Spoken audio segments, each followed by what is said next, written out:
killing case filed against Sheikh Hasina? I've not seen that latest reporting, but I'm happy to check with the team and see if we can get anything for you. Sean, go ahead.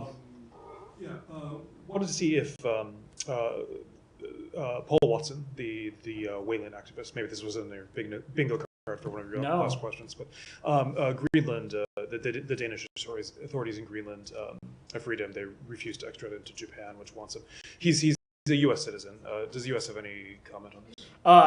We don't. This is largely, it seems like a matter for other jurisdictions. I'm happy to check if we have any perspective to offer, but don't have anything to share as it relates to this. In the back. Thank you very much. With regards to the sanctions announced against Pakistan's entities contributing to a ballistic missile, had it not be better if it would have been resolved diplomatically? Do you think that these restrictions will have any kind of restricting effect on Pakistan?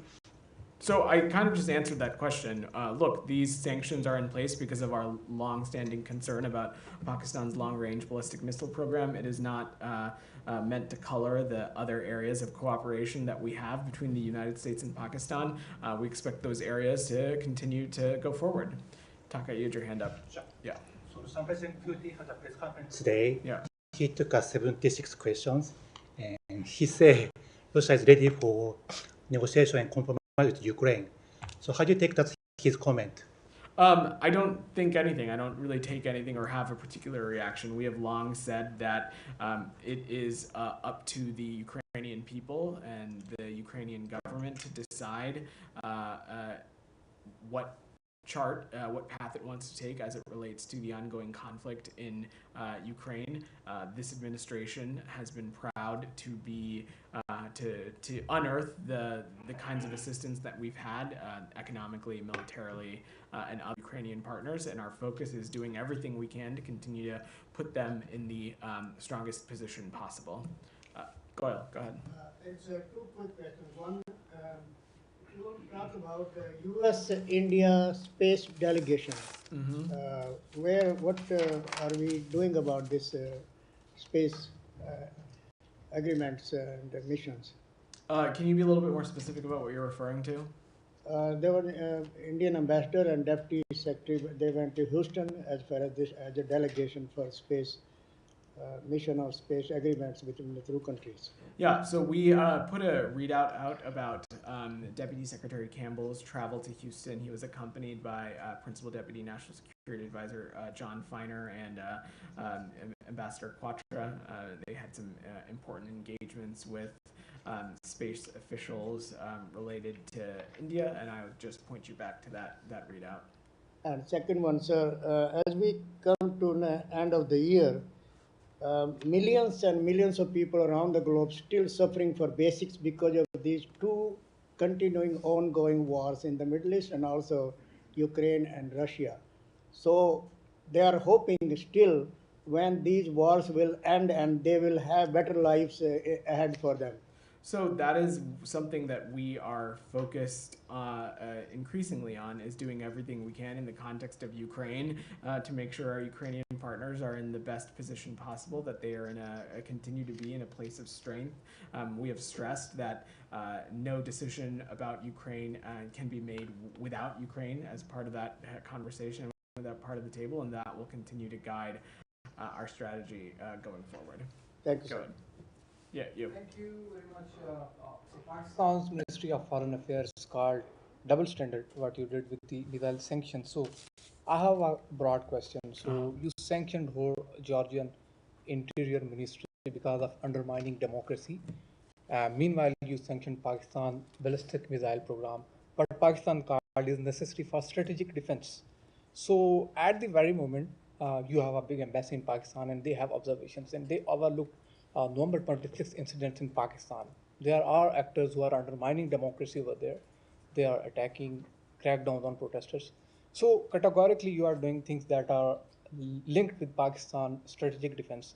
But regarding democracy, you have some different standards. So isn't that double standards, we can say? No, not at all. And I think it's highly inappropriate to try to compare situations in countries as if they are apples and apples. That is simply not the case. Each country is different. Each circumstance is different. These sanctions that we made in Pakistan are rooted in, as I have said now 3 times, our longstanding concerns about their long-range ballistic missile program. It is not a bearing on other areas of cooperation between us and Pakistan. And our sanctions in Georgia have been in large part because of the crackdown that we have seen and the turn that we have seen the Georgian Dream Party take, which in our view is not just a turn away from Georgia's constitution, it's a turn away from the will of the Georgian people. And ultimately, though, we of course are going to stress the importance of democracy and governance everywhere in the world. Go ahead, Alex. We'll give you the last question. Armenia, please. Sorry? Azerbaijan, Armenia peace efforts. You guys have invested immensely into these peace efforts. You told me a number of times from the podium that this is the topic the Secretary personally was interested in. How frustrated are you that your efforts not panned out?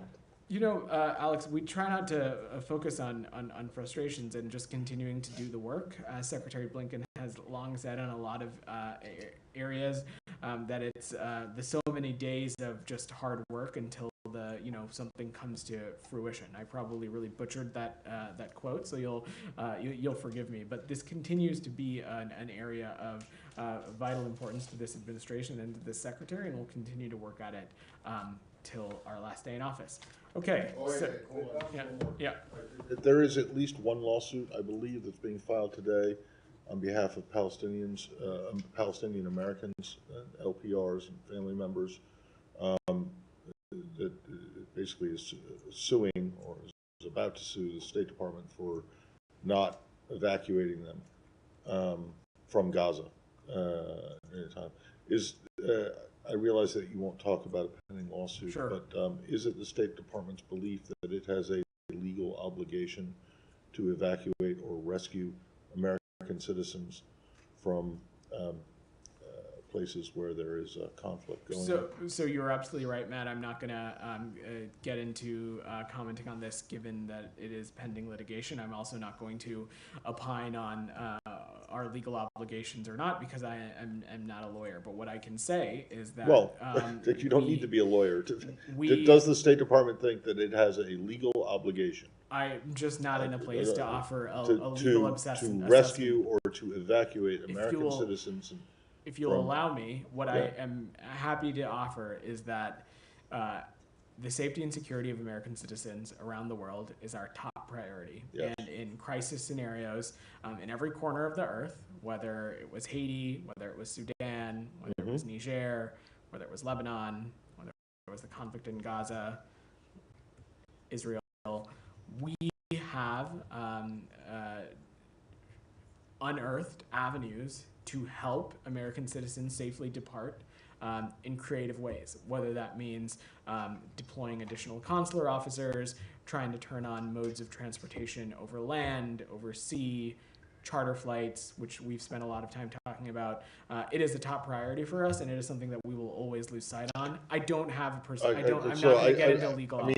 Right. Well, exactly. But that's the whole point of the question. Because I mean, if there is no such legal obligation, and I don't frankly think that there is, but if there isn't, then it would seem to me that you guys would just call for this lawsuit or lawsuits of these of this type to be dismissed out of hand. It's completely understandable that you would have some kind of, that you would feel a moral obligation or some kind of an obligation to help, but the question is whether it is a legal requirement. To which I don't have an assessment for you on the legal requirements of not. So, all right. I'm going to just, if you give me a point of personal privilege, because as Matt mentioned, and as many of you talked about at the beginning, today is my very last press briefing of the Biden administration. We are going to be down for the holidays. As you know, Matt will be back up here in the new year, but as some of you might also be tracking, my wife and I are expecting a baby girl sometime next week. And so I will be out caring. Thank you. I will be out. I'll be out caring for her for most of the remainder of the term. So this is my last time up here. It has been an honor and privilege getting to come up here regularly and take questions and talk to you all with these two flags behind me. I have so much reverence for this institution and the role that it plays in our foreign policy and our national security. I want to take a little bit of time to thank people. I will go very fast. I'm sure I will miss some folks, but you're going to entertain me because I have this space. I want to first thank my colleagues across the Department of State, especially our Foreign Service officers and Civil Service officers. They are the backbone of this department and integral to American diplomacy. Our diplomacy is more successful and our country is more secure, in my view, when they have a seat at the table. I want to especially thank the press office and the spokespersons team, particularly Heather Fabricant, Mignon Houston, Nathan Tech, and Jennifer McEwen, who have been so key to the work that Matt and I do and have been integral to making sure that we have everything we need to come out and take your questions. I'd want to thank the PAOs across all the bureaus that get us ready for these briefings, that answer your questions, that answer our questions at all hours of the day. There's been so many colleagues across the department who have had my back and who've been vital to our success here. I want to give a shout out to the 7th floor leadership, Susie George, Tom Sullivan, Kurt Campbell, Rich Verma, former 7th floor leadership, Toria Newland, Wendy Sherman, Brian McCune, Derek Cholet, Liz Allen. They've been incredible partners, and I am so glad to have had the chance to work with them. I want to thank Ned Price and Matt Miller, the two spokespersons that I've worked with up here. Getting to work with them and getting to do this job in partnership with them has been, and getting to learn from them has been one of the best parts about this job and has made this job incredibly special. I want to thank Secretary Blinken. He is a brilliant public servant and a brilliant diplomat, and it's an inspiration to come to work every day, and I will forever be humbled by his trust and confidence in me to come up here and represent him and represent the department regularly. I want to thank President Biden, Dr. Biden, Vice President Harris, and Mr. Emhoff. Getting to serve in their administration from before day one has been a dream come true, and I think this country is better for the grace, dignity, and decency that they've embodied over these past 4 years. Lastly, second to last, I would be remiss if I didn't mention my wife, Sneha, for her patience with me and the kinds of jobs that I have been taking for probably too many years now. I couldn't do this job and other ones like it without her support and her encouragement. And lastly, I want to thank all of you.